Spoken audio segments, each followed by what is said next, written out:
So we will get started today.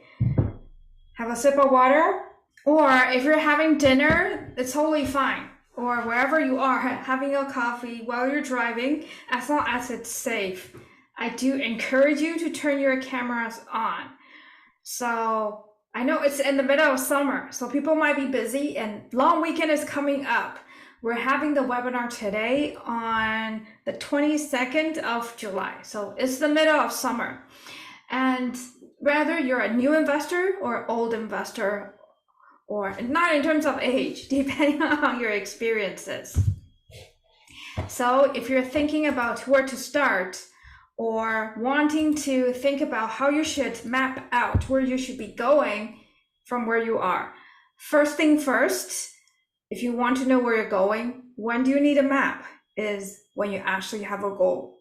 When you actually have somewhere to go, somewhere to think about going. So to get us started, I just ask you to first focus on where you are today. If you're watching it as recording, or if you're here live with us, when you hear it for the first time, you probably learn about it. So I love this little dude. He's really focusing on what he's doing here. So learn and focus is where you get started. Maybe you're here just to have some feeling of acquisition of knowledge, thinking that, hey, I'm going somewhere, I'm learning today. So you're thinking about, where should I be going?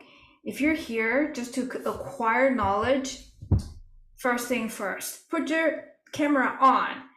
If you are reading the slides, look at it and at the same time hearing what we have to say in the webinar. So usually when you're just reading it, you just skim through. You might not obtain most of it. The point is for you to learn. If you're reading the slides, and if I'm going too fast, raise your hand if it stops you from learning any further. If you're stuck, and I get that, if it's your first time and if you're still new in the community or as an investor. Call to action. If you do want to see the slides again, reach out to me, Brooke at trustyourtalent.ca, or reach out to my student ambassador for today, Weddy. Weddy is here to help me. So we're here to support you. If you want to see and hear the words again, of course, you can watch the recording at the same time. Reach out and we're going to send you the slides. If you're watching a movie, usually you're just going along with it. When you're repeating the story, and if you're here by yourself and you want to share the knowledge, the wealth of knowledge with somebody else, it's when you're repeating it, asking questions, where you're going to take it to the next level. And you're going to learn a little bit more about what is investing.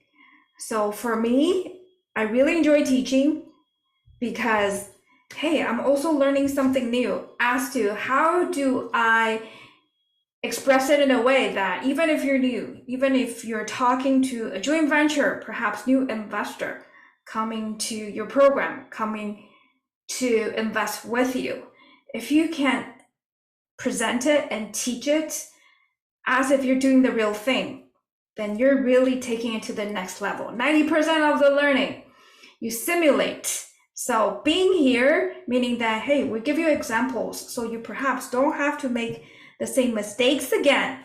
This is a safe environment. Test drive. So the examples I'm going to give you, they're actual examples, actual deals. There's a lot going on in the background. I mean, Weddy is also an active investor. There's always a lot going on in the background. It's not always rainbows and butterflies. However, the end goal for you is to reach your financial goal. So it'll be worth it. It's not easy. If it's so easy, perhaps you don't have to sit here and listen to what I have to say or learn from my experiences or our collective experience as Trust Your Talent. However, it's a safe environment. So you can do that. Make the mistakes and perhaps start to take action. So my goal here today, I call it mapping, is to take you step by step. Usually when you read a book, you might be thinking that, hey, by the end, I will understand how to calculate the numbers, how to do market due diligence. However, I think the point here is for you to get started. This is not the end. This is the beginning. So at the end of the webinar, there are a few things you can do and start to take actions. Depending on where you are, we'll take you step by step.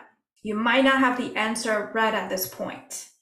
However, I do want you to have a lot of fun, because it's when people remember how they feel, they will really learn and remember. So examples I always give is that perhaps you don't remember what you've learned 4 years of university. And you might remember how your professor sound, how fun is that class, what you did with your classmates, what you did with your team members, because you remember how it feels. Okay, so if you're not having fun, then make sure you turn on your camera and join us, join the discussion. And really, there's no pressure right now. You're not really putting your money, there's no risk. It's for you to hear, sit and listen and learn. So remember, learn to have fun and learn and have fun at the same time. So before I get started, like anything we do at Trust Your Talent, always do things ethically and do it right. As always, a quick and important disclaimer. In this session, the contents are for educational purpose only. As much as I want to be your lawyer, your supporter, everything to you, there are people who have degrees and they have the experience. They have the certificate. They have the qualifications to give you the best advice. We're not here to give you any legal advice. However, I'm looking at every examples as an investor, what we should look out for. And if you don't have anybody on your power team yet, here are some you should have on your power team: your accountants, your lawyers, your realtors, etc. So if you don't put your investor's hat on yet, remember that you don't have to be everything. Put your hat on, you're the one that's gonna lead the herd. If you're not the smartest person, I'm not the smartest person in the room. I'm never am. And that's the point of having a team. So do remember, or if you ever seen some realtor or some mortgage broker says, collectively, we have 90 years of experiences. Yes, is it possible that one person knows everything? All our time is limited. So my point here is for you to remember that, hey, leverage your time, leverage other people's time, leverage my time. That's exactly what you're doing here. Leverage my time, leverage perhaps Weddy's time here. Weddy's here just with passion and help me support you at the same time. So if it's safe and you want to have some fun, turn your cameras on. I don't care if you're eating and we don't have to have makeup on whatsoever. However, the point is when you interact and you remember how much fun we're having, you're gonna learn a lot. And that's when you're gonna gain the most out of the session. So I always send out appreciation, gratitude, that I appreciate you spending the time with us, because really time is your most valuable asset. So remember that you're in a very powerful position once you know how to leverage. So sometimes we say OPM, leverage other people's money. At the same time, it's really about resources. Leverage other people's experiences, leverage other people's knowledge. And I put down a little reminder that, hey, it doesn't matter where you are, what your strengths are. If you're scared, leverage other people's courage. And really is when you obtain the knowledge or see things could be done from other people's experiences that perhaps you can conquer your fear. So if you're none of the above, if you're not the smartest, you're not the strongest, you're not the most analytical. By the way, I'm definitely not the most analytical. However, that's something you should always do, due diligence as an investor. So leverage other people's skills. If you see something that you're lacking, I'm sure you'll find somebody in the room or in the community or your power team members that can help you do so. So I sometimes travel a lot. A lot of people at Trust Your Talent travel a lot, regardless of where you are. You don't have to invest in your backyard. However, you do have to leverage other people's resources in order to do so. So Wendy, for example, he just told me he's gonna fly across the ocean to the other side of the world, to Asia. So is your investment still ongoing? Yeah, still going non-stop. There you go. So that's what we do. I know that some people are here because you're thinking about getting out of your job. Really, you're not here to create another job as an investor. That's why I remind you to put your investor's hat on so that you don't have to find another job. It's not always easy to start. However, if there's a map, if somebody's willing to show you how, wouldn't you think it will make things a lot easier for you? So I know that perhaps it's not convenient for you at this point. I do want to hear your opinion on the difference between income and wealth, or you can look at it as the difference between money and accumulating wealth. So here we're providing a roadmap. However, I do want to hear what you think money and wealth are. So it doesn't matter if you don't have a definition. I also heard something from a podcast today. Somebody has to come up with a definition. So it could start as somebody's opinion, and then you can trust and verify. So perhaps you have your definition of money versus wealth. So can you unmute yourself and let me know what you think the difference between income and wealth are? I see that Andrew, you just logged in. If it's convenient, you can unmute yourself and also mic in. If it's convenient for you to start turning on your camera. If not, and if you're shy still, you can type it in the chat. However, I think Weddy and I can start the conversation to give it a kickstart. So Weddy, I'm just wondering, what's your definition or your opinions on what income and what wealth means to you? Well, money for me is more a tool to gain wealth. So wealth more like could be your time with family, could be something like you're traveling somewhere, doing what you like, but basically, and doing things that you enjoy. Yeah, money is just a tool. Well, it's the goal that you want to be at. Okay. Yeah. That's cool. That's a cool way of saying it. Yes. And even though there's so many different vehicles to generate wealth, we are just leveraging real estate. We always say that, hey, we're leveraging real estate. However, what is the end goal? It's means to an end goal. So I love that. And that actually resonates with what I'm going to show you later on as to, we always say you buy and sell to create capital. However, does capital automatically means that you're going to have wealth? What if you spend the money? So here's a definition by the author of The Psychology of Money. I know Weddy is reading it as a summer reading. At the same time, there are so many different books out there. So perhaps you formed your own opinion. And I think it's true. If we all have different experiences, you might look at money, or depending on how you're raised as well. So there you go. Think about, hey, what is somebody's definition of money and how we can map it out. So Andrew, thank you for listening while you're working. So I really appreciate that, regardless of where you are.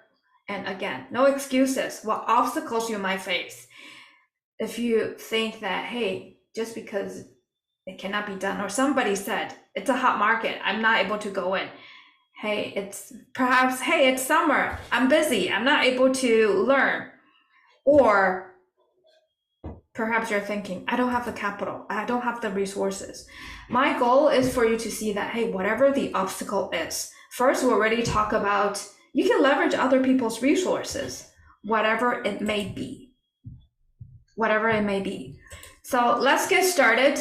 Let's hear one definition of what wealth means. However, I put this out. I don't want you to, perhaps you already formed your own opinion. Don't change that yet, and I also want to hear your feedback on it. I defined rich as you have enough money to buy what you want, to pay for your mortgage, to make your car payment, to go out to dinner with your friends. You have money in the bank. Wealth, I think, is very different. Wealth is money that you did not spend, and maybe you will not spend. So wealth is hidden. It's the money that you didn't spend on a car. It's the money that you didn't spend on a big house. You didn't spend on jewelry. And that's really important because wealth that's saved up, the unspent money, is what gives you independence and autonomy and just the ability to wake up every morning and do whatever you want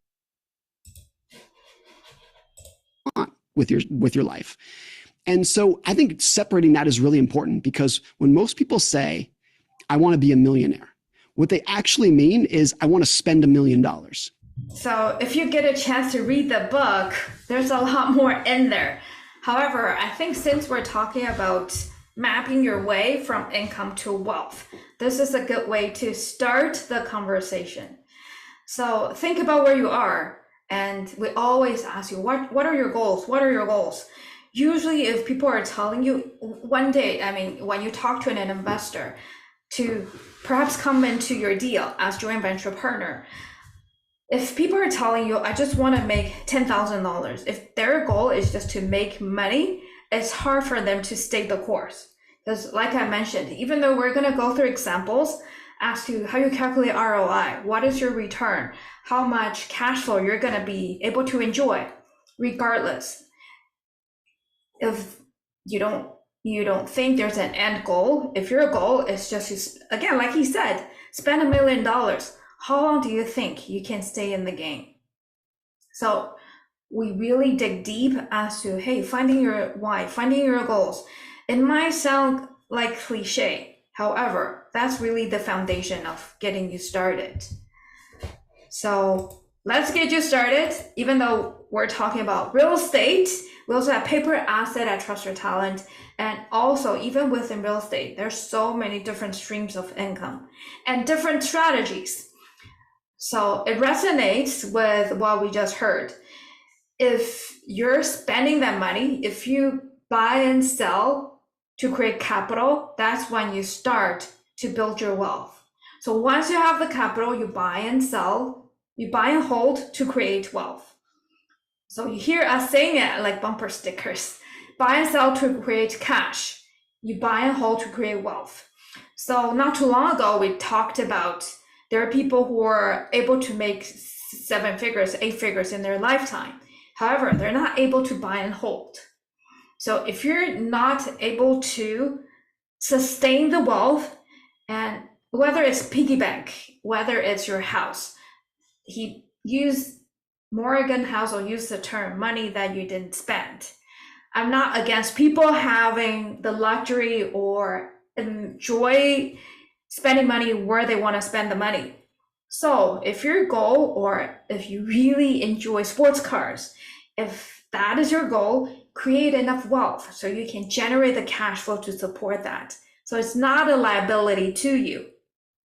So at the same time, look at different strategies. Take a step back, look at different strategies to say, hey, if I'm not able to save money, because remember, you need income first. So if you're not able to even have money coming in first, and Morgan mentioned people think about rich being able to pay their mortgage, pay their car payment, pay their taxes, basic expenses. However, you can make a lot of money. Are you able to keep it? So I'm going to do an interesting survey here, polls here. If you're watching this, reach out to me because I want to hear your belief in terms of wealth. So I was looking for the definition of rich and wealth. So when being asked, what is the definition of rich?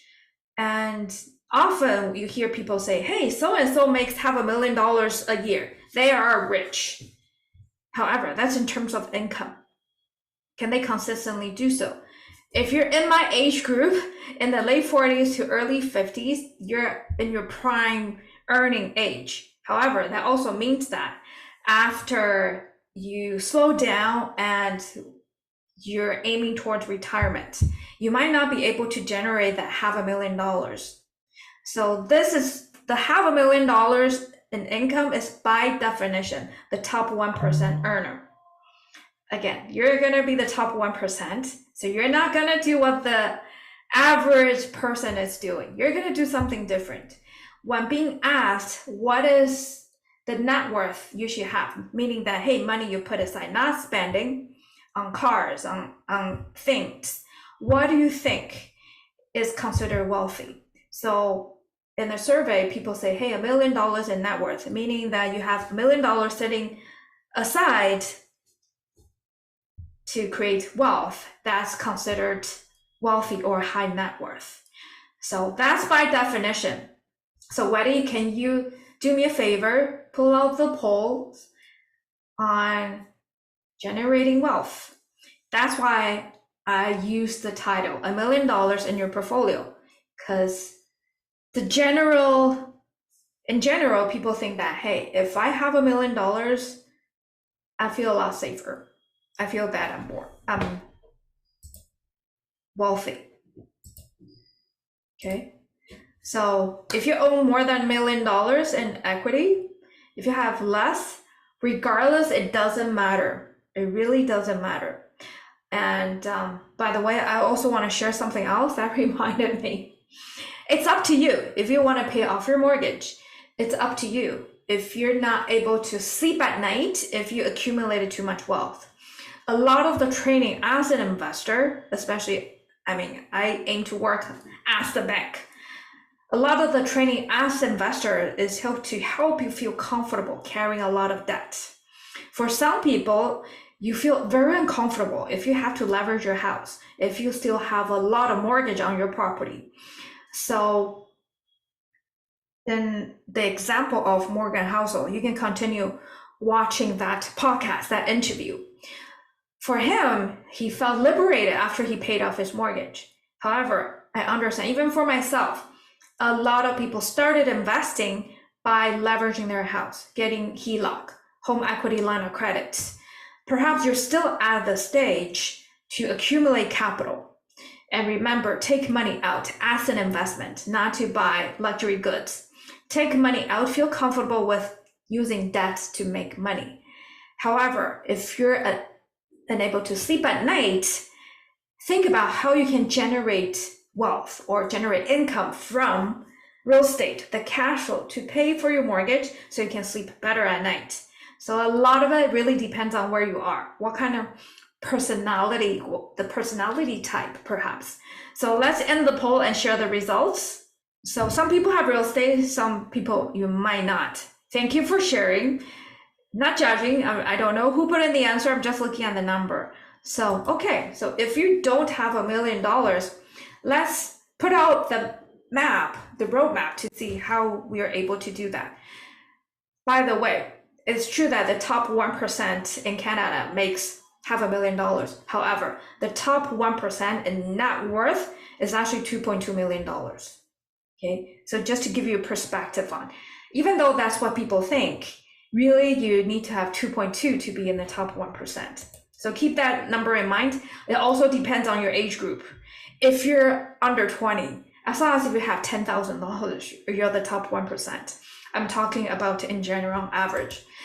And again, I'm not analytical, like I said.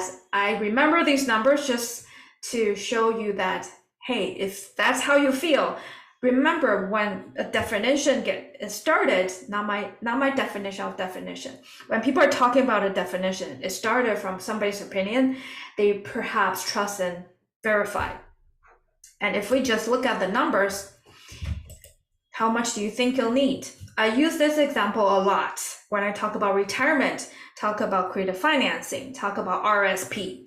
I didn't invent the 4% rule. This is a rule that a lot of financial planners use. And I also mentioned in the very beginning that I'm not a financial planner. And my goal is to, again, put investors' hat on and show you that how we can look at the numbers and see how it works. So, now we have equal numbers of ladies and guys in the room. So welcome, Bianca, and welcome, Sandra from Calgary. If you're able to save, you're welcome to mute yourself, join the discussion, or raise your hand if you have any questions. If it's not convenient right now, I know Andrew is working at loud environment right now. It's okay. You can put in the comments as well. Towards the end, I always read the chat. And both of you, Bianca and Chris, right? So feel free to unmute yourself. Regardless, I love to see your faces. I know we're comfortably sitting at home. That's the thing. I know it's a very different learning environment today. So it'd be great if we can see each other. So let's use the 4% rule. Have you been to the bank, talk to them about your mutual funds, your RSP, and even talk about your retirement? I'm not saying that they don't provide any valuable advice. However, are they the people that give you advice consider the top 1%? Are they willing to share their knowledge, their portfolio with you? I'm pretty open. I mean, you ask us what we're doing, what our focus strategies are, what's our financial freedom number. It's a safe environment. Our goal is for you to reach that goal. I use the 4% rule because a lot of people are doing that. You can Google it, regardless of Canada and the States. The average income in Canada is $75,000. Funny enough, that's how much on average people are spending, $75,000 a year. Meaning that if you can make your money grow at 4%, you need $1.8 million. That should be your net worth. That should be the money you don't spend, that's put aside for you to live an average life. I know a lot of us are traveling, enjoying different activities. On top of that, I realized that, hey, what about tax? The number 1.8 doesn't include tax. One of the arguments when you contribute to RSP is that now you're older, you're not going to spend as much, you're going to be sitting at home. I don't know if that's the life you're going to be living. At the same time, how old is Warren Buffett? Is he still actively investing? Do we still just want to sit at home? I don't think being active or you here wanting to improve your life, that's the kind of retirement life you're looking at. So if you just consider 20% of tax, that means that you need to have $2.3 million sitting aside, earning 4%. Remember earlier I mentioned that, hey, actually to be the top 1% of Canadian, you should have a net worth of $2.2 million. That means that only the top 1% of people in Canada can comfortably retire. If that's the path you're going to follow, again, we're talking about road mapping, mapping out your future. Is that the path you want to follow? If not, if you're able to, being conservative. I know at Trust Your Talent, we look at 4%, 6% or double-digit return. If you're a little bit more aggressive and more confident with your return, if we're looking at 6%, that means your net worth could be significantly less and you can still live comfortably. And I'm looking at $1.2 million. So you can see the power of, this is about return on investment. This is about how fast your money can run for you and how you can retire. When you're coming to the financing fundamental class, I'll get a little bit deeper as to how we arrive at this number. Rule of 4%, there's also rule of 72, rule of 375. It all started, same thing, from rule of 4%. And by the way, if it gets too complicated, if you're sitting at a bank, imagine that if you're talking to your investor, why do I also encourage existing students to hear how new potentials coming in and learn? Because you're supposed to explain it to people that's going to invest with you or somebody new. I want you to join Trust Your Talent because I think there's a lot of value. At the same time, if I only have an hour and a half, if I'm not able to explain it in a way that you can understand, with the grade 5 math, you still remember. I can tell you, I have a master's degree, I don't remember anything about calculus. So I'm basing it on grade 5 math. If anything I talked about is beyond percentages, beyond grade 5 math, raise your hand. That's not fair. Everybody should understand how it works. So again, how do you compare? I mentioned that's the number we're looking at if we just run simple math from income to wealth. And really, if you look at the number of people in Canada, do we really have enough in savings? And this is combining RSP, private pension, etc. That's the net worth of average Canadian different age group. By the way, I think we have to be a little bit more aggressive because we're also living longer as well. So if we look at the number, you can just glance quickly. And also, if I use the number I earlier put up, and $1.7 million, $1.8 million to retire, that's the average contribution of people in different provinces. So quick number, just to show you that, hey, if we don't have enough, what are we gonna do? I hope you can run a little bit faster, looking at higher ROI, so you can be there. And when we talk about the book, Psychology of Money, one thing is that I started pretty late in life. So if you're like me, started pretty late in life, you don't have to feel that, hey, everybody is saying your biggest asset is time. And now you're in your 40s and your 50s, too late. I'm not able to do that. On the contrary, because of that, you should really think about how you can run a little bit faster. And I have to admit, yes, at our age, perhaps we're learning a little bit slower. You do have some assets, your knowledge, your experience, what you can share with other people. I'm sure there are resources you can offer. Every time we talk about win-win, I mean, I can provide you examples as to zero money down, we can make our money run fast. At the same time, don't think about only how it benefits you. When you have to go a little bit more advanced as to put in an offer, I want to put zero money down, then what's the benefit for the other party? What's the benefit for the seller, for example? So that's more advanced. However, if we just start from the very beginning, map out where your destination is going to be. Otherwise, there's no point of mapping. What's the point of map if you're not looking at your destination? And go back to your why, not just your goal. Go back a little bit deeper. Go back another step. What is your why? Okay, sounds cliche. However, I'm pretty sure everybody is being put on earth for something out here. So even if you just take a little bit out of this webinar, if you're really advanced students like Weddy, I hope there's something that at least you can learn from today. Or perhaps through the discussion, something sparks your curiosity. You go back to read another book, or perhaps listen to another webinar we did in the past, or watch the recording you have already watched before. If you remember nothing at all, and you don't know where to find your goal, find your why, start from our core values: health, sustainability, joy, fulfillment, and impact. I know sometimes that it's interconnected. So perhaps it's health. So Mike, now you have your camera on. I don't mean to pick on you, but I'm sure health is pretty high on your list. Yes, yeah, it is. I mean, I know a little about your background. So how do you overcome that if health is a challenge? I guess well, it's not that big of a challenge. I work around on what things I can do, and yeah, just go and do it. I guess it could be a challenge to some people, what I have or whatever, but I just don't look at it that way, and I'm just Exactly. as a normal person. Mike, I love that, because even I've talked to people who have liquid $6 million and they think that's not enough, then their friends had more. So Mike, for, like you said, for other people, they might be thinking, okay, that's a huge challenge, and financially, physically, whatever it is. For you, it's not. So I love that. Thank you for sharing.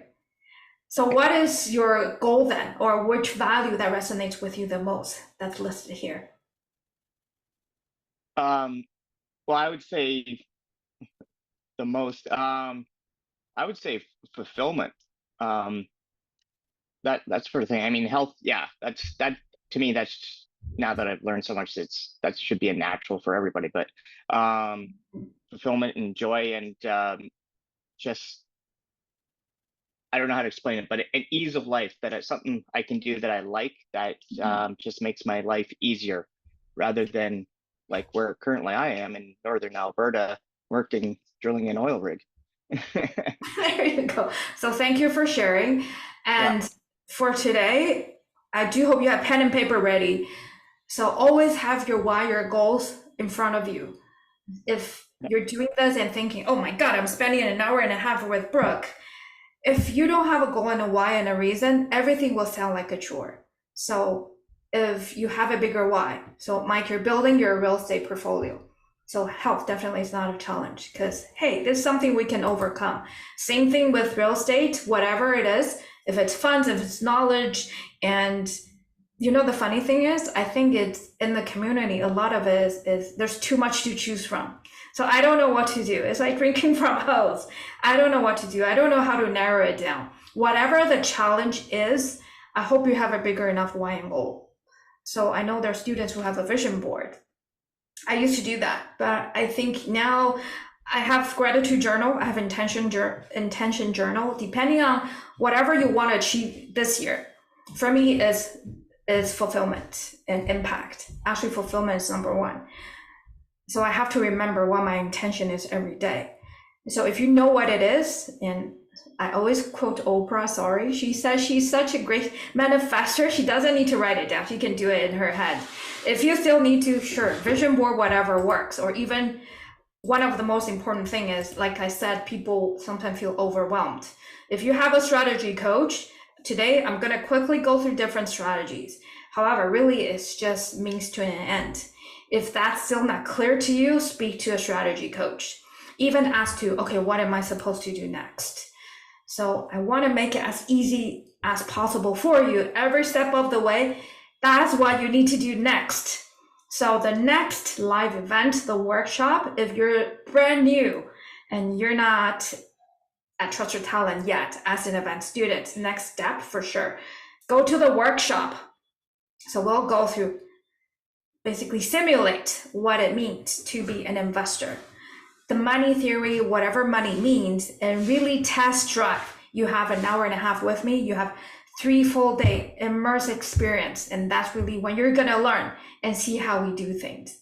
That's just going to give you a start. Again, we're giving you a start to start planning, to start taking action. Every step of the way, big or small step, as long as you're taking action. And the next fun thing, and the thing that's most anticipated every year, is our annual conference. So it's an annual event. We come together, celebrate everybody's win. At the same time, you're still learning, you're still networking. So it's 3-day, Friday to Saturday, October 4th to the 6th. This year it's going to be in Toronto. Take a picture or a screenshot of this if you need to take a picture of the QR code. So we have a lot of prizes, and at the same time, this is actually what energizes us every year, because you'll feel so pumped when you're within the energy of all the investors all together. So every year we aim to be bigger than the last or improve on the previous year. You're here today to be in the webinar. There's another one coming up in August at lunch. So we tested out this formula where we sit together and have a lunch chat, because I know in summer, and by the way, there shouldn't be any excuse when it comes to learning. In summer or in the beginning of September, people are usually busy with traveling, getting back to routine, etc. So we thought, hey, if people are busy, let's change the formula a little bit to encourage more anticipation. So mark the calendar if you're looking for the next step to take. So the next live event in person, we're going to have classes in person. If those are not the classes you intend to take, there are also different webinars on different topics. We aim to bring immense value, by the way. So the agenda today, I actually went through quite a lot of fundamentals already, and you can think about what strategies you want to focus on. It doesn't have to be the 3 I'm going through. However, we always say 3 by 3, because you don't want to be stuck if you only know one strategy. If you think, okay, one strategy is what I'm going to be focusing on, great, that's how you should get started. At the same time, if the market turns and we're in different markets, Weddy put down Edmonton. I'm in Ontario. By the way, Edmonton is a crazy hot market. However, in Ontario, I'm seeing markets slowing down. People can put in conditions now and not as many listings on the market. However, in Edmonton, I saw in an email putting in an offer. Within 3 hours, it's gone cash deal firm. So it's a very different market. At the same time, think about, if I only know one market and one strategy, how can I pivot? We used to say, hey, perhaps have 2 exits. Now look at 3 by 3, at least 3 strategies, 3 different exits every time you look at a deal. Again, it goes back to who you are, whatever your purpose is. And I get that sometimes we say there's a formula. However, like the example I mentioned, I would probably leverage my mortgage until I die, until I stop investing. If that keeps you up at night, whatever it is, we can definitely do something about it. So of course, I've encountered investors like that or students like that. Let's look at how we pay off your mortgage first. So for example, we look at $1,000 of cash flow. Every month, that $1,000 of cash flow, $500 will go to pay down your mortgage. It's little things like that. You can definitely pivot. And I know some of us like luxury goods. And by the way, even if you give me the money, sometimes I don't know how to enjoy it. And there are certain things I enjoy. We talk about, hey, going to Disneyland. I love that. I love that with my kids. That's my little splurge. However, are you going to do it leveraging money and paying interest so you can enjoy that lifestyle? Let's look at if that's what you want to do. For me, it's going back to Taiwan every year to see my family. Ticket-wise, it's about $6,000 for us. And because I don't have to pay for accommodation. However, look at different goals. If your goal is to have one extra trip with your family, it doesn't have to be Disney. It doesn't have to be across the ocean. If you enjoy somewhere else, is that $5,000 per year? Then look at how you can do that. If it's one, perhaps you need an extra car at home, $500 off monthly lease. Look at what strategies will take you there, or strategy. I listed fix and flip. Earned income is usually trading time for money. Nothing wrong with one or another. However, think about what are the costs to you, opportunity costs, time-wise. Are you able to do that? And also, in terms of personality, what kind of person are you? Are you good at dealing with people? Do you enjoy talking to tenant buyers? Do you enjoy building a business? And by the way, I'm not handy at all. And when I used to live in a condo, I even called security to change a light bulb. So I know that, hey, if I'm going to do fix and flip, I do need a very powerful team to help me do that. I've done quite a few. I enjoyed it. I only enjoyed it because at the end, it looks so nice. And I enjoy the end results. And of course, the end results also translates to capital. Okay. And sometimes you do have to pivot. So for example, if lease option doesn't work out, what are you going to do with the property? I'm going to go through lease option if you never heard the term before. If somebody in short, if somebody promised to buy the property, they ended up not buying, what can you do with it? One example is you can fix it up, make it pretty, and then sell it, then get some quick cash. Even though in the beginning you wanted to get cash flow from that particular deal. So there's so many different things you can do. Regardless, you need to start focus. So S&P, we always say that. So I'm not going to pick on you this time. I'll just tell you strategy market property. Okay. So it's very tempting when you're not in that market, you don't have the power team, you just want to test out so many different things you learned. However, if you don't do it in the right order, you always have to come back and fix it. You always have to come back and fix it. I mean, I've done that in the past. I've purchased pre-construction condo. However, that's actually where the opportunity is. I can't tell you how many calls I got from the lawyer or from people who cannot close or asking what they can do in the current situation. Should they just give up their deposit since they cannot get a mortgage, etc.? However, there were also times where I bought a pre-construction condo, I flipped it and got my money back. I was lucky. However, you're not able to constantly speculate. And I'll give you another quote, even though I know there's a lot of quotes. We have a trusted talent like bumper stickers. Speculation leads to liquidation. Okay, whether or not you make money, that's another story. However, you're here to learn about consistently make money, consistently build wealth, to create wealth. So you have the roadmap to be where you want to be. That's the whole goal. So lease option, I'm going to go through that. So cash flow, basically, when we talk about investing, is when you pay all your expenses and you have monthly income. You still have consistent income. Rent and minus expenses, usually that's where it comes from. However, I know a lot of people are owning properties, it's not cash flowing, and they're thinking, oh, by the time I sell it, I'm going to get my money back. However, think about how quickly your money can run. If you can use money to create money instead of having to work and feed your negative cash flowing properties. So again, I wanted you to remember this chart. I actually had it since I started investing. I dug it out because I think it's still relevant today. So if you don't have any capital, totally fine. Find something that creates capital so you can buy and hold to create wealth. So you don't have to spend that money, you have extra money to build wealth. There's so many different strategies out there at Trust Your Talent. I know that it sounds overwhelming when you look at, oh my God, there's so many different strategies. And perhaps that's why you need us. So speak to your mentors if things have changed.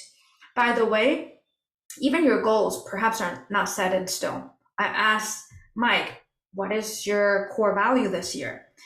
It could pivot if something happens in life.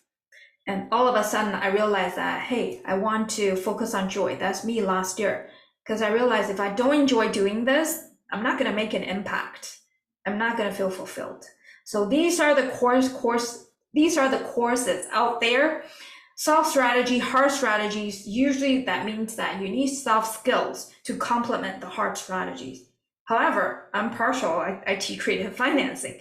I also think that if you can create deals, structure deals correctly, being the bank, meaning that, hey, just structure it right and perhaps understand how money works. That could still be your strategy. There are a lot of people who, once they accumulate enough capital, they use money to generate more money in terms of interest, in terms of dividends. So some of you are taking paper assets, and that's also being the bank and think about how the bank works. And we do offer courses in different formats. I want to emphasize that, hey, things have changed quite a lot since we started Trust Your Talent. I personally feel very shy in front of camera. It took me a long time to speak to people while everybody's sitting and everybody's Zooming. And I'm not even technical, even though I work in the computer hardware industry, by the way. There's so many different things. So I'm so happy now we have Weddy and we start to have student ambassadors helping us because it really throws us off. Sometimes I pull out the pole, the sound is off, and now I cannot letting people in, etc. Regardless, I still think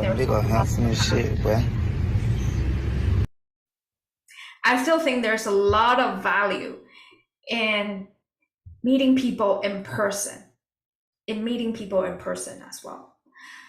So if you're actually in the field, that's something we're going to do something new this year. I know people are saying, oh, okay, it's the beginning of September, my kid just started school. Regardless, no excuse. I'm sure you can find a way to make it work.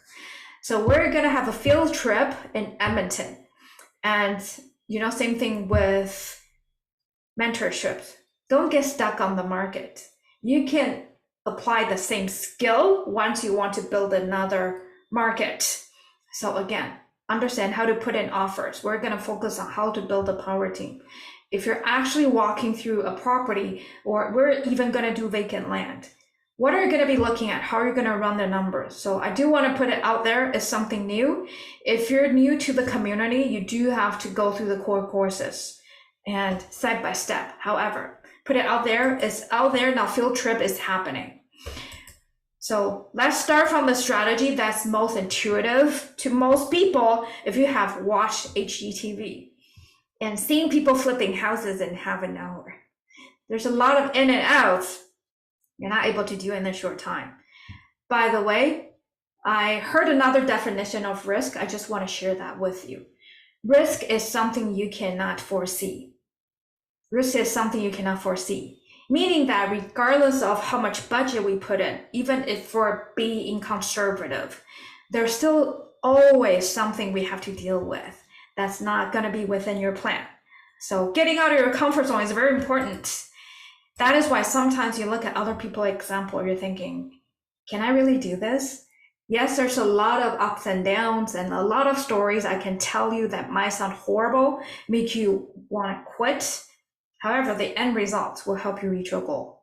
And these are actual examples. By the way, we focus on people taking action. All of us as trainers, we have to be active investors. And we also celebrate students who are taking action. And really, we focus on results so much that regardless of how you achieve your result, it's either through creative deal and through action, meaning you get into 4, 8, whatever numbers that is, or you reach your financial freedom goal. Regardless of using paper assets, using different strategies, really, we focus on the results, okay? And don't feel bad, everybody starts at different pace. I just want to show you some examples showing that, hey, it's doable. And I'm running through the numbers showing you that everything in green is the money I put in. So even if you're brand new, you don't understand how mortgages work, totally fine. Go through the numbers with me. I purchased this property at $540,000. And if it's a residential property, you need to put down 20%, unless it's permanent residence. We'll go through the detail in financing fundamentals. However, in general, you have to put in 20% as down payment. 20%, why do the bank want 20%? Is really your skin in the game. So that means that if the market fluctuates and go down by 20%, your lender is still safe, okay? That's a great way of thinking about loan to value. By the way, one day you're gonna be private lender. Remember I said I wanna be the bank? When you wanna be the bank, think about loan to value. How much is the person coming in the deal putting in? How much equity is in there? That is how you evaluate risk. If there's 40% loan to value, that means that, hey, if the market drops 40%, me as the lender, I'm still safe if I sell that property. Of course, there's closing costs, etc., etc. So in this example, down payment 20%, renovation cost is only $28,000. Closing costs about $10,000. I'll tell you why the renovation cost is low. By the way, this is a student rental. If I knew this student rental market is so hot, I probably would hold on to it. Regardless, this is a property very close to Guelph University in Ontario. So my joint venture partner is an adult student. So he lived in the property and he put in the sweat equity. So actually the renovation cost is a lot higher, but he lived there. He worked on the deal. That's why I have no carrying costs because he was paying me rent. So there's a lot of creative things you can do in the background. However, think about the return. Everything in green is how much I put in. In the end, 146. That's all the money I put in. We sold the property for $699, $700,000. So if I $699 minus the total cost, so I have to give the bank whatever the mortgage was left, mortgage pay down at the time. So we have to, assuming that even if there's no mortgage pay down, I actually use really simple numbers. No mortgage pay down, I pay, perhaps I'm the investor, I leverage the money regardless. So after everything is paid, I pay myself first, I pay the bank first. 121 is how much I made. Easy definition, return on investment is how much in, how much out. I simplify it for you. 146 is how much I put in, 121 is how much I took out. Return on investment is 83%. Okay? So it looks nice. It looks nice. There's a lot of story in the background. When I talk about property management, etc., I can share the story with you. However, remember time is also an important factor. If I held this property for 10 years, annualized, my return is only 8%. Okay, just to give you some perspective. So if I hold the property for 2 years, I actually held it for 2 years, then my return is 41%. Just to give you a guideline as to, hey, we want to plan as to how we're going to look at our roadmap if you are looking at it for yourself. So income property, I'm going to go through income property quickly. However, income property is really just running the numbers. You're not emotionally attached to it. You have tenants, you have property managers. You're just looking at the numbers. You don't have to personally qualify based on your income. We'll go through that quickly. Everything I'm going through today, I aim to give you an example of different strategies in 5 minutes. Remember, I don't know if you have taken raising funds with Ray. When you're negotiating or when Ray gives you an opportunity to present, maybe you only have 5 minutes. What if you walk in a room and the CEO tells you, I have 5 minutes? Within the first minute, if you lose them and if you explain things too complicated, perhaps you're not going to get into the deal. So let's simplify everything. This is just a guideline. If you want to see how long it's going to take you to reach your financial goals, remember we're result oriented. For income property, brackets actually highlight that after stabilization. So it might take you a while to generate $150 per door. Perhaps you're okay with $120, whatever it is, okay? So lease option, I'll go through lease options quickly, aims to give you a cash flow of $500 to $1,200 per month. I'll give you an example that generates more. However, interest rate environment is different today, other factors involved. Think about, okay, if my return is different, would I still get into the deal? Why and why not? Service accommodation, so that's the course that's ongoing right now, parallel with this webinar, $300 per month, roughly. Private lending, 8 to 20%. Be really careful, environment has changed because it's not as easy to flip houses. Or if the return is 20%, perhaps the risk is high. And ask yourself, why do they give you a 20% return? Do you understand all the different strategies? So remember, the banks are putting their money in different strategies. Income property, single family home flips, service accommodation property. So you have to understand how they can pay you back, how different strategies work in order to be the bank. Flip and distress, I quickly went through one example. Wholesale and assignment. I love how we usually explain that trust your talent. It's like going to Costco. It doesn't have to be houses. You can wholesale and assign different things.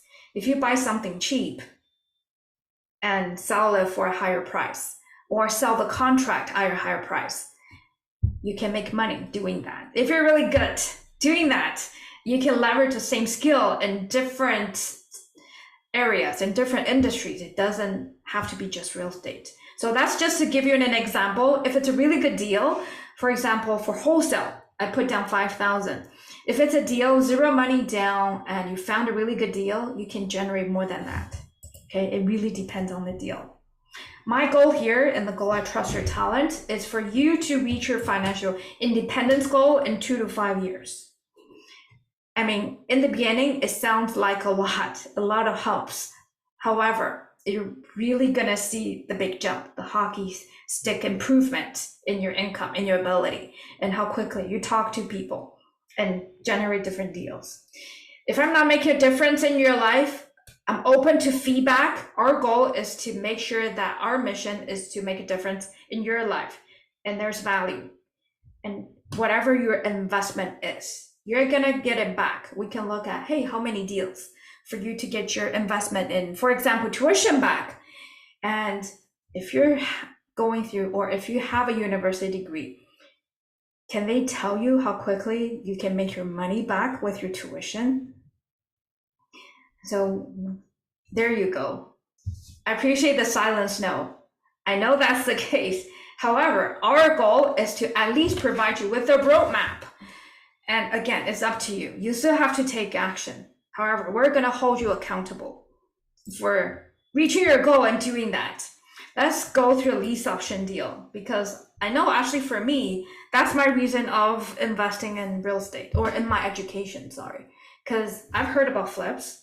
I know that, okay, you can just buy and hold, and if you have more rent, more income than all your expenses, you have cash flow.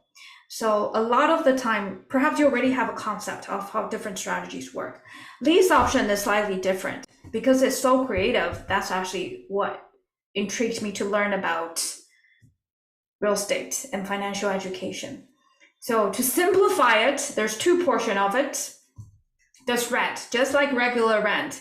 At the same time, if you're familiar with rights or option, that means that the person that's renting your property today putting in money every month to say that I want the option to purchase this house. So they're a tenant.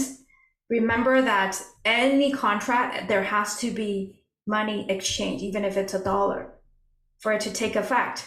So the option contract just means that the tenant put in money every month and initially as well for them to have the rights to buy this property.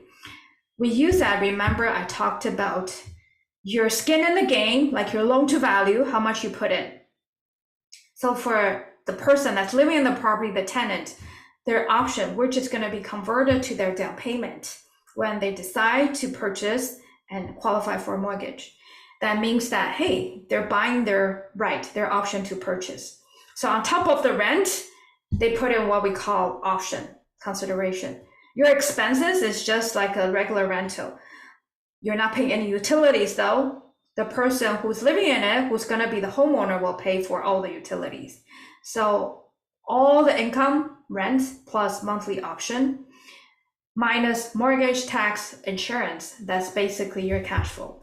In this particular example, that particular house you see here, in this example, because the interest rate was lower when I started the lease option, this one actually just closed this year. I'll tell you something, a funny story. I used the example for one of my presentation. One of the students actually asked me to show him my income and expense monthly statement to show that I actually have a $1,650 per month cash flow. I actually had more when the interest rate was lower. However, it did decrease a little bit at the end. Regardless, let's use this example, simple numbers.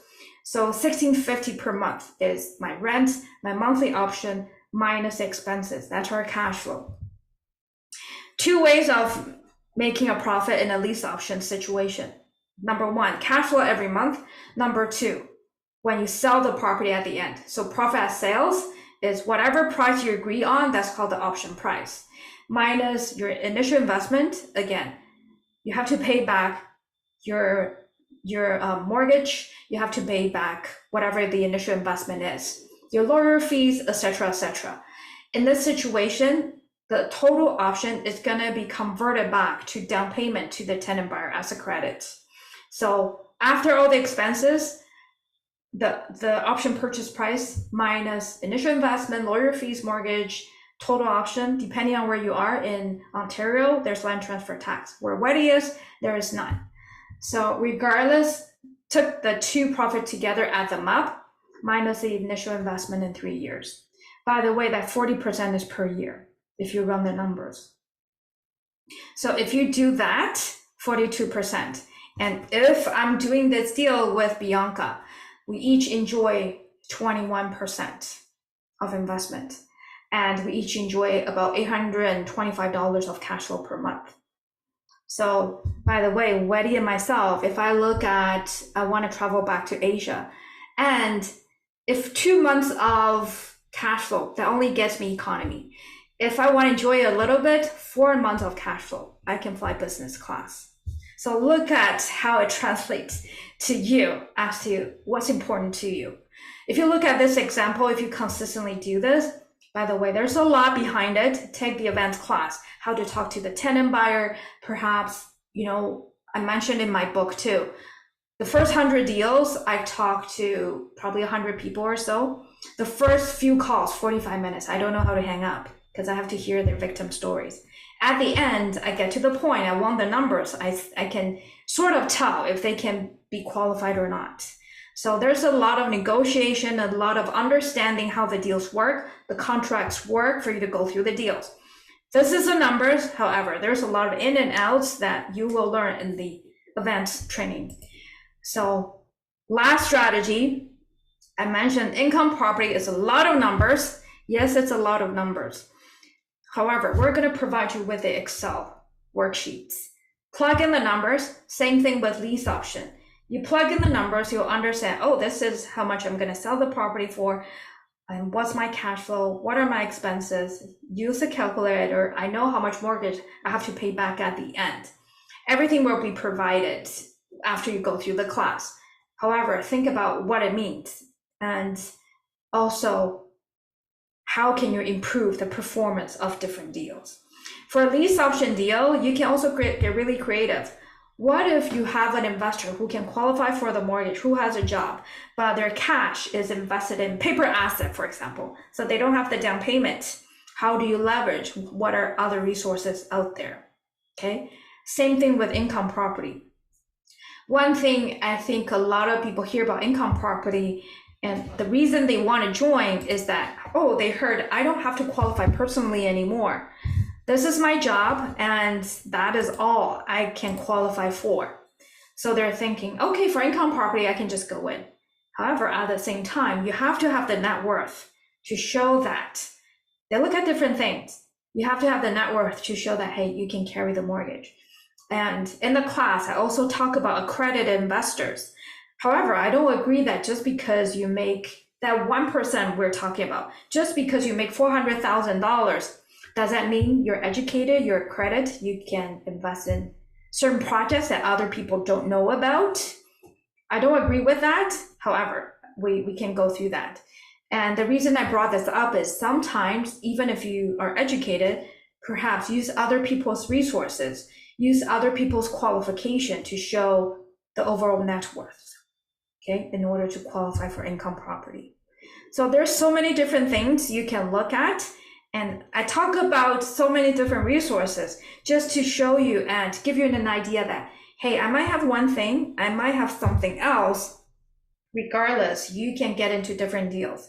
You just have to pull everybody's resources together one way or another. I mean, right now we have perhaps 5 people in the room. So maybe somebody has a qualification.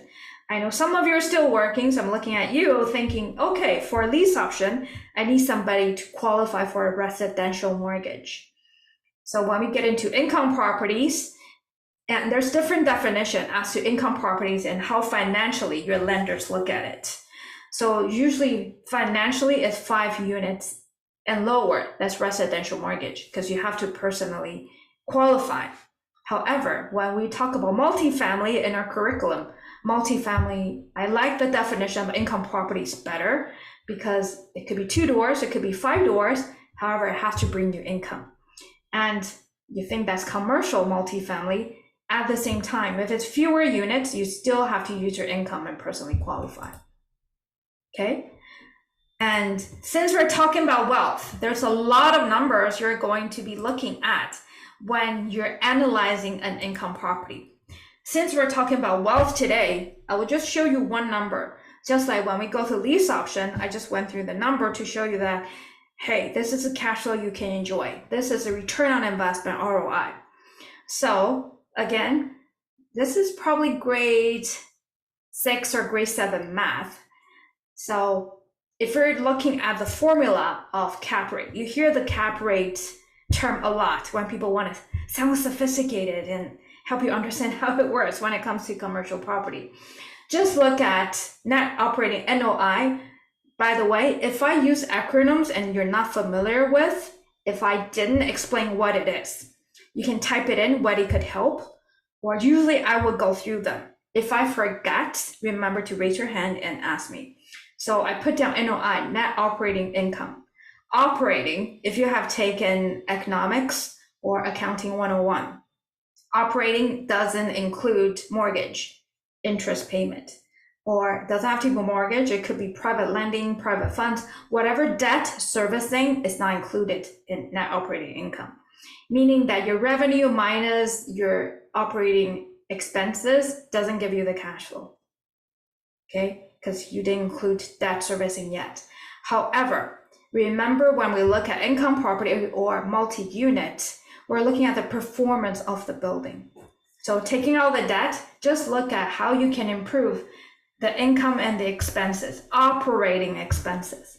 So net operating income minus net operating expenses, net operating revenue minus expenses, that's your net operating income. Okay, so income divided by the price, the value of the property, that gives you the cap rate. So you often hear the cap rate in this market is, so if you flip the formula around net operating income, you usually have that data from the current owner or from the realtor. Net operating income, divide that by the cap rate. So what's the cap rate in that market? That gives you the value of that property. Okay, so you can have an idea. Did I overpay? Did I underpay? Did I get into a good deal? That's not the only number you're going to be looking at. However, when it comes to evaluating your wealth, how to generate wealth, why do you think you can put it on an accelerator? So if you flip the formula around, net operating income, divide that by cap rate, that is the value you're looking at. So it's not set in stone. However, usually the lender or your mortgage broker, they have an idea what the cap rate they should be using to evaluate the property value. There are other numbers to be taken into consideration. However, for the purpose of the discussion today, let's look at how this can help you generate additional wealth. So if we purchase a property at 540, net operating income, 27,000, and at 5% cap rate, so basically 27,000 divided that by 5%. You can pull out a calculator or you can just run through the numbers with me. That is your property value, okay? So what if you improve the net operating income by $37,000? So basically if it's a 5 unit and you increase, that's $3,000. If it's underperforming or if you inherited a property, they haven't increased the rent forever. Remember, we talk about stabilization period. Don't expect to happen overnight. You might have to put in a little bit of work to spruce it up, clean it up, or waiting for tenant turnover. Let's assume we have the ability to improve the net operating income by $37,000. So if we calculate that and use the same formula, now the property value is 740. Okay, simple math, 37 divided by 5%, that's how much improvement in market value that is. So just by doing that and owning this property, you can see that if you're holding an asset, your wealth is increased by $200,000. So when you go through the class, it's funny, when I first understand how it works, even by adding in a coin laundry or putting in more storage or charge for garage, etc., you can improve your net worth. So again, as investors, we want to talk about control. This is really something you can control. There's some other things you cannot control, like how they look at the mortgage. What's the new rules? Are they tighter in granting different loans? These are things we cannot control. You cannot control, perhaps you think, hey, I can improve the tenant turnover. I can stabilize in half a year. Sometimes it takes 8 months. Sometimes it takes a year. I've heard as long as 2 years. So you have to think about, okay, great, I can generate wealth. What are my contingency plans? What are my exits? Am I holding on to it? What are my 3 exit strategies? It always goes back to that, the basics. So if we think about, again, I always look at short-term, mid-term, long-term strategy. We've gone through already 3 strategies quickly and the ins and outs, and I focus on, hey, how do we put out a map or GPS to show you we're going to start from having some income all the way to building wealth. Some people it takes, I trust your talent. There are students who reach financial freedom in a matter of months. And for myself, 3 year plus, almost 4 years. So everybody is different. And also there's a lot of things we learn along the way. And I do think now students build upon our experiences, our mistakes, you can really run a lot faster. And by the way, even though the webinar is meant to be free and for a short period of time, I do aim to have something different every time. Same thing for the courses. And at the same time, there are rules. There's evergreen material. You probably hear us repeating like broken records, like the fundamentals, the goals, the S&Ps, and the different buckets of income.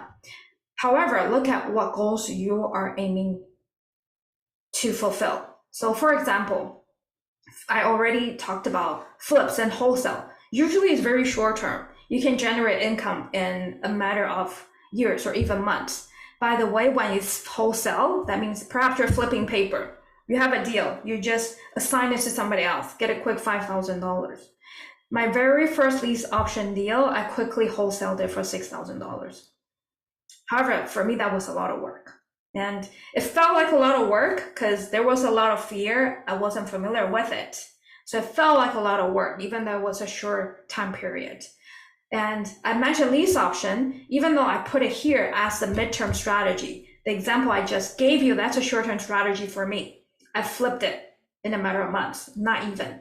However, for the investor that took it over and took the tenant buyer until the end, that's a midterm strategy, 2 to 4 years. And by the way, LO lease option, SA service accommodation. When it comes to long-term cash flowing income properties, if your properties are not cash flowing, don't hold it long-term, or find a way to stabilize it and make it cash flow. Service accommodation, if you want to hold it for a long time. Infill usually takes some time. Infill meaning that perhaps you're building from ground up. You might have to tear down some old building on it. You have to wait for permits. Or perhaps you have a vacant land and you're building on it. Usually infill is a more advanced strategy. However, I think it's mainly because you have to go through the process and feel more comfortable about your own journey. Okay, everybody is different.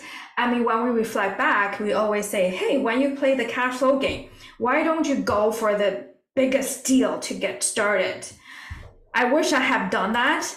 However, I don't think if I didn't go through the journey, I would actually take on so many different projects.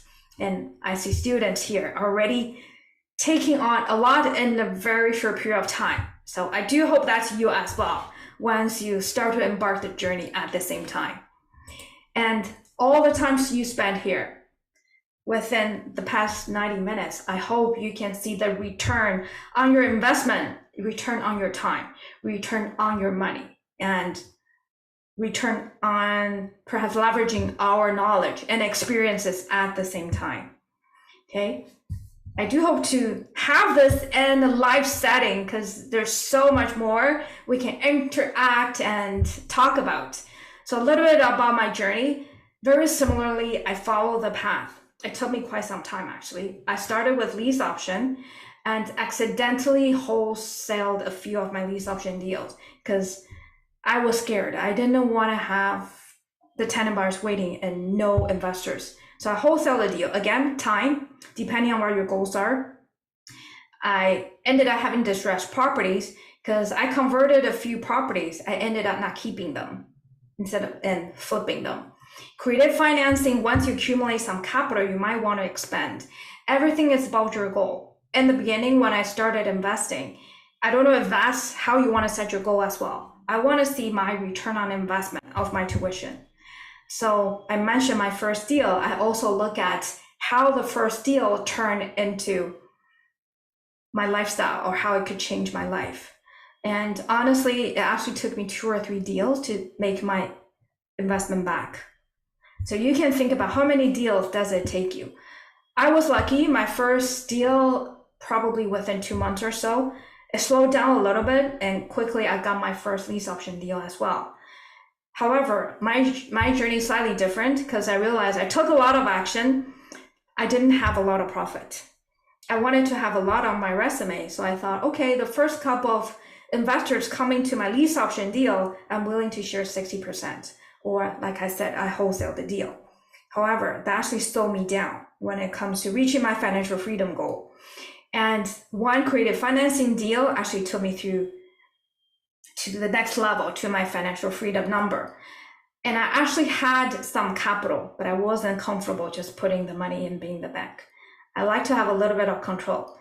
However, I don't think there's right or wrong. Everybody's journey is different. If you already have the capital, like me today would say, no lazy capital, I should have invested sooner. Regardless, again, it's every time you look at it, it's what your goals are. My goal of writing a book at the time, that was 2020 during COVID, was basically, since we started Trust Your Talent, to give back. I don't have to give a resume. And this is also something I did with my son. So to show him that, hey, we follow the process, very similar to real estate. You follow the process, you have a coach that's taking you step by step. So thanks to the community and all my colleagues at Trust Your Talent, at one point it was sold out. There's some formula, again, training. I can teach you how it works. And another goal I had being the seminar speaker is that I'm crazy shy when I have to speak. So this actually helps me if I have to speak in the next 5 minutes. I have materials ready. Every time something inspired me, I have materials to pull from my class, from my past speaking engagements. And that's my goal. So again, if you're looking at something, I mean, we talk about you're helping your family. Maybe you're doing this for your kids or your aging parents, but always find something that's for you, because that's what's going to keep you going. Okay. And something I learned from NVIDIA and Apple, everybody's saying, let's think about what the customers want.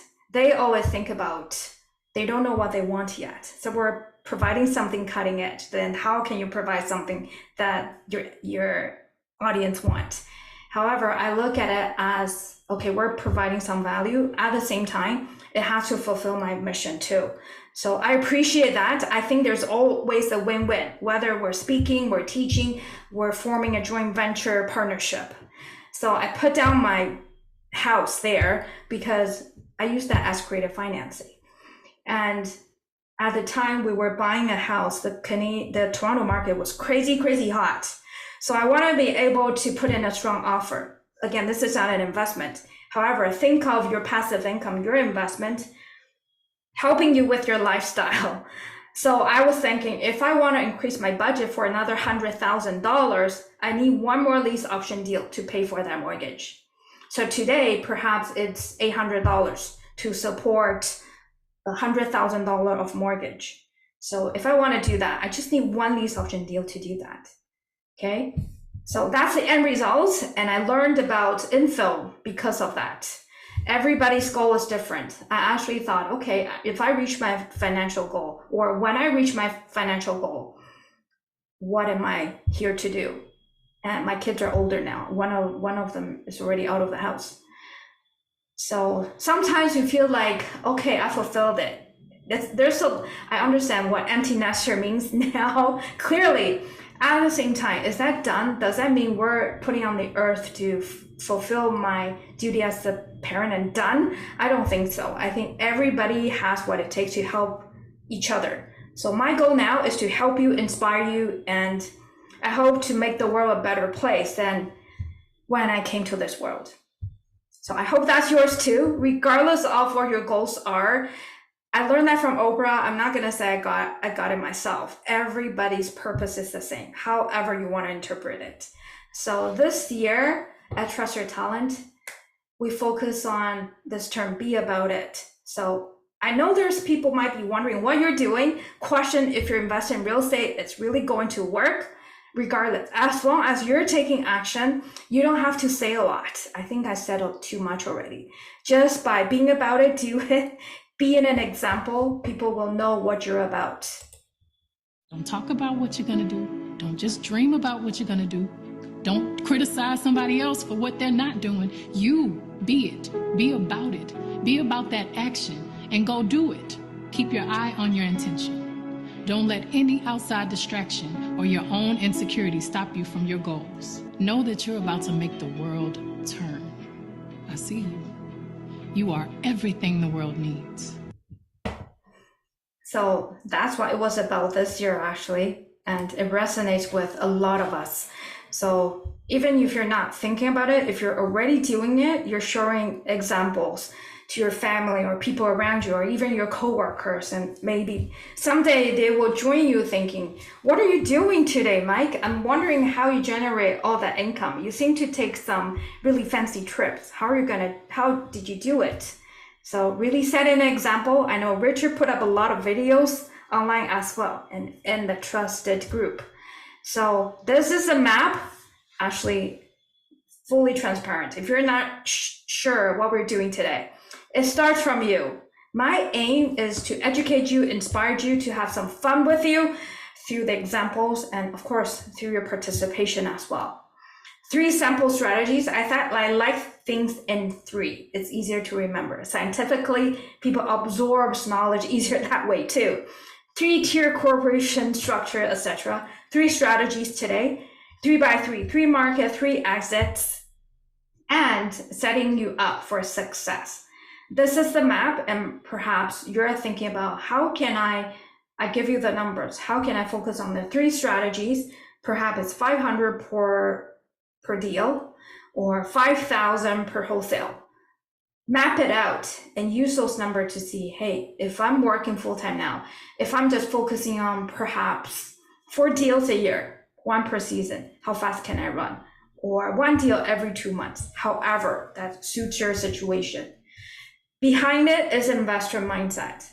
Everything we did, it sounds easy. Why doesn't everybody do it? It really comes down to having the investor mindset.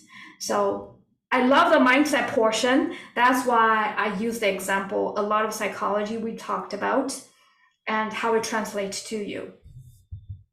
So if you're still not clear as to where to go, reach out to the strategy coaches. And if you just think about it, yes, it's a dream. Actually, I think that's already great, having a dream. Whether you have a journal or you really dream about it and envision it, I think that's very close to having a dream. And you schedule it, it will become real, because everything without a deadline, without a schedule will not get done. We all know that. That's not going to be your priority. If you don't know where to go, here is where you should start. Even if you're already part of the community, I want to see you at our annual event, and we call it Invested Ed this year. It used to be annual conference. We're going to be focusing on being investor and providing the education. So Trust Your Talent Academy. That's how we're going to think about us as investors. There's another webinar coming up, by the way, in August. The schedule will be coming up. And this time we have quite a few student investors joining me last time. This time you can join me as well. And also I will invite a few student investors to join us. So last time Waddy was there, Richard was there, and funny enough, everybody was in different market, providing different perspectives, different strategies. So if you haven't been there, so I know Bianca, even though you weren't a student yet, you were there. So this is what it's like when you're here live with us.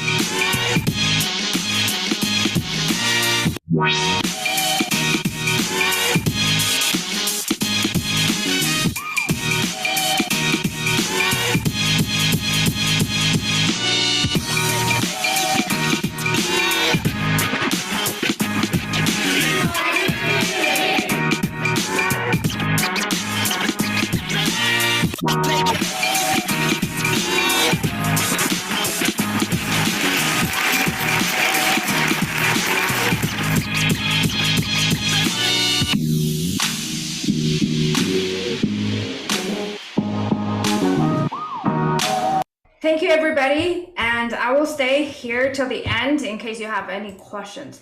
Quite a lot of comments. Wow. Thank you, Richard. What is pad split? Is that an American thing? Yeah, it's a group living software. It's like Airbnb. It's a technology company. However, it focuses on group living, transitional housing for folks that may need 1 or 2 weeks to stay in a property. They could just be coming out of prison. They could be experiencing domestic violence. They could be going through a abstinence program for alcoholism. Whatever the reason might be, they need to stay temporarily for like 2 weeks. So that's what that software provides. It's a marketplace for folks that provide the housing versus the folks that need the housing for a short period of time. Interesting. Okay, learned something new. Thank you, Richard, for sharing. Anything else? Any questions, comments, feedback, everybody? Brooke, I will put myself in the queue, but I'll prioritize folks that are new to the community. So I'll give my spot away. I do have a question. Anybody with questions? I got a question. You okay, Mike? Just regarding the I don't know what you call it, but in the 14th to 15th September, that field trip, that was it. To join that, do I just ring one of you guys up or email one of you guys and just figure that out? Or because I Yes. haven't seen the ads for it with Gustavo doing it, walking around sort of thing. So Yes. Do you have a strategy coach, by the way? maybe I've been talking to Nina. Okay, yeah. So you can reach out to Nina. Okay. I'll give her a message to let her know. Okay, thanks. No problem. Thank you. It'd be fun to see you there. Yeah, it would be great. Come up there for the weekend. Yes. Bianca, you unmuted yourself for a second. Oh, no, I was just about to say thank you. And then, yeah, I don't think we really have much questions at this point. We're going through like our core courses, our fundamentals, and I think we're like last time we also watched kind of the roadmap and how to plan. So I think we have a better idea of sort of like what are our next steps. And I think we just need to reconnect with our strategy coach to kind of help us plan that out. Oh, okay. Yeah. So just before your mentorship, you can complete those core courses. Yeah. So we're working towards that. Yeah. Mhm. Okay. Thank you. Okay. Richard. Yeah, I want to ask you about this. So you shared that you become financially free in like 3 to 4 years, yeah? And after that, were you like, how did your investment strategies change after you reach financial freedom? Did you say, oh, I'm not looking at smaller deals. I have a hard bottom line on what my profit margin is. How did you navigate your decisions from there? I think I shared that before. So I felt like I had something to prove before financial freedom. So the first year I did so many deals, well, second year or so, like a whole long list on Excel, but I wasn't reaching financial freedom. So I felt like at that point, there's some deals I'm like, okay, I'll take it on and I can fix it.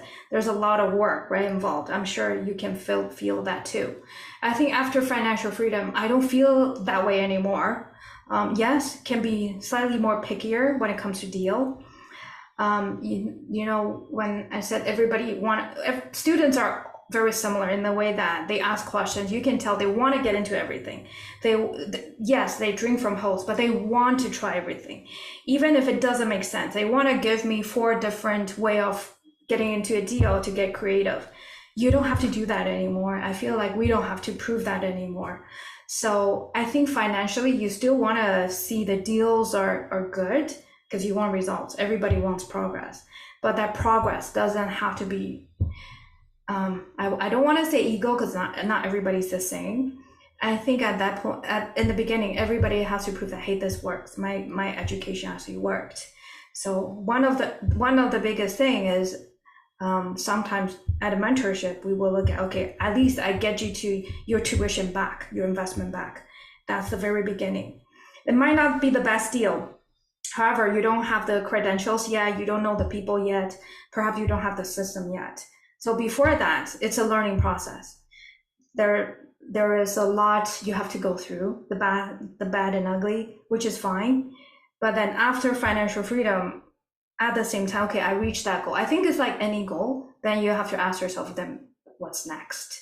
So yes, I think to sum it up, you can be more picky about deals now, number one. And if you accumulate capital, it's up to you how you want to spend your time at that point. Do you want to be more active because you love it?